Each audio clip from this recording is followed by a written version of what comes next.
নানা আয়োজনে আজ উদযাপিত হচ্ছে জাতীয় কবি নজরুল ইসলামের ১২৫তম জন্মজয়ন্তী।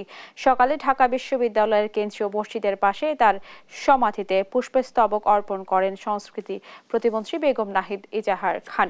পরে ঢাকা বিশ্ববিদ্যালয়ের পক্ষ থেকেও কবির সমাধিতে শ্রদ্ধা নিবেদন করা হয়। ১৩০৬ বঙ্গাব্দের ১১ জ্যৈষ্ঠ পশ্চিমবঙ্গের আসানসোল মহকুমার চুরুলিয়া গ্রামে বাবা কাজী ফকির আহমেদ ও মা জাহেদা খাতুনের ঘরে তিনি জন্মগ্রহণ করেন।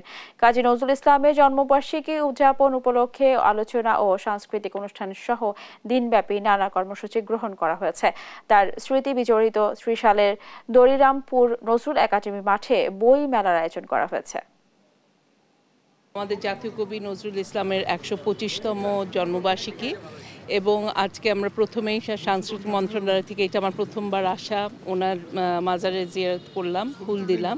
কবির যে সব গ্রন্থ আছে সব কিছুর একটা ট্রান্সলেশন হোক, খালি ইংলিশে না, আমরা চাইবো এটা যত আরও ভিন্ন ভিন্ন ভাষায় যাতে ট্রান্সলেশন করা হয়, আর যাতে কবিকে খালি বাংলাদেশ না সারা বিশ্ব যাতে চেনেন।